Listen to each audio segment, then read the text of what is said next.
Clinton responds to the FBI's reopening of her case. Hello and welcome to Justice. I'm Judge Jeanine Pirro. Thanks for being with us. We'll hear from Clinton and Donald Trump in a moment. Plus, Rudy Giuliani is here, as is Trump campaign manager Kellyanne Conway. But first, my opening statement.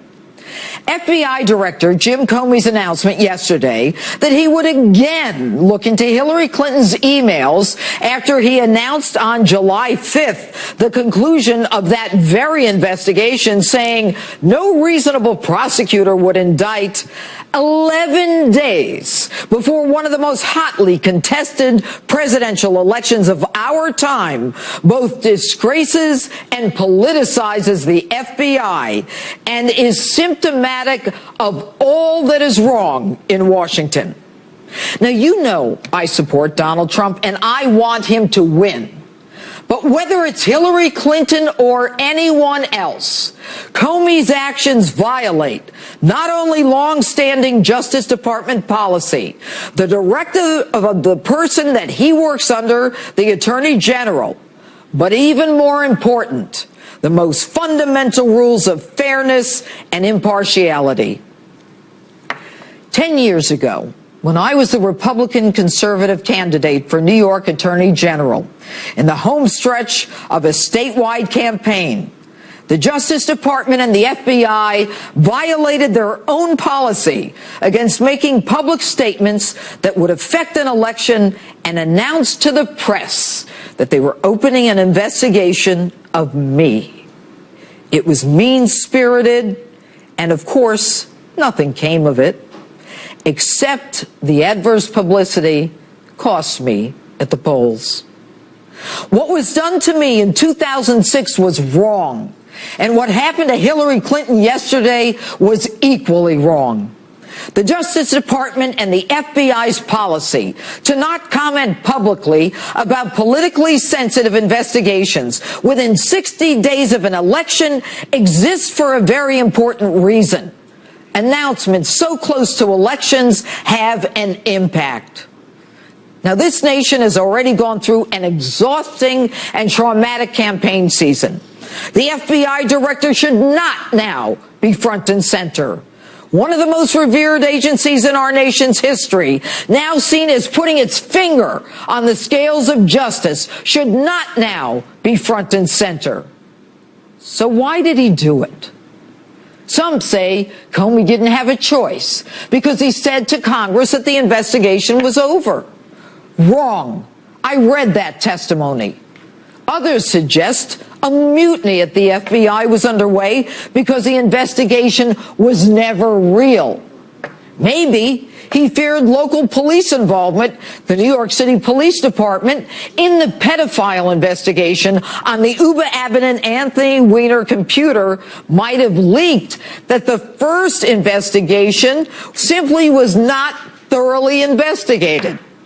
Maybe he felt guilty, needing a second bite at the apple. And 11 days before an election? How is it that he sends a letter to Congress? He could simply have gotten a ranking member of the committee and that member's deputy and told him and then said, if this gets out, I'll know that you did it. But it doesn't matter now.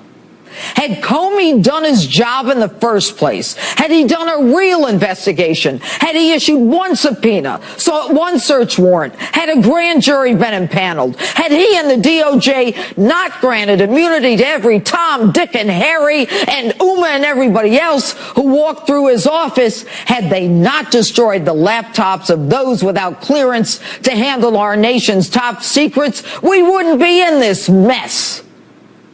Now, Hillary Clinton should have been indicted a long time ago. She and Bill's scandals have done nothing but soil this great nation's image. It's long past time for both of them to start paying for their wrongdoings. And on tonight's show, we're going to talk about how the Clintons have again brought us to the precipice of a constitutional crisis, the reality of a presidential candidate under investigation by the FBI, and what happens if she is elected and then indicted. Who can pardon her? Can she pardon herself? And if not pardoned, can she be impeached for a crime committed before she was in office? Thanks to the Clintons, here we go again. And that's my open. Tell me what you think on my Facebook page or Twitter. Leanne Conway. Good evening. Hi, you're on fire tonight. Well, you know, this is hogwash. This is not the way it's supposed to be done. And as far as I'm concerned, there are rules. We are a nation of rules. And that's what Donald Trump is all about, a nation of rules. Yes. And you don't dance like this. It's not right. But what do you think of what happened? Well, it sounds like you're upset with Jim Comey for the way he handled the investigation in the first place, Sure. which is a point that Donald Trump has been making for many, many months. Right. And yesterday for Comey to come out, I guess he thinks there's something big. He didn't want to go down with the ship, frankly. We do hear all the different rumors, Jeanine, from people being unhappy at the FBI with the conclusion that he ultimately reached, with others saying that he set a very public standard in July, when on July 5th, he could have just said, he could have actually just issued a statement. We never had to see him, but he went out of his way to publicly undercut his own conclusion by saying she was careless and reckless. Then he testified before Congress and undercut his conclusion that much further. We're under oath, a place where many Clinton people will never be. Jim Comey talked about how it's not correct that she had one device, she had 13. They had smashed the devices. She did have national security information being exchanged on this private server. She didn't recognize that C meant confidential when we all know that, let alone, you don't have to be a United States Senator, First Lady, or Secretary of State to know that. We all know that. And so he undercut his own premise in a very public way. But, you know, I think the last part of your statement is the one that Americans go to focus on now before the election, which is, do we really want more of the never-ending Clinton scandalabra? Do we want to take the chance to put somebody in the Oval who then will bring us all through this continuing nightmare? We saw that when Richard Nixon was elected. But then we went through the awful nightmare of Watergate afterward, and you know what happened. But the fact is, the undecided voters right now, they've decided they don't want to vote for Hillary Clinton. There's nothing they're going to learn about her positively in the last 10 days that's going to say, you know what, I don't think she lies for a living. I do kind of like her. I do trust her.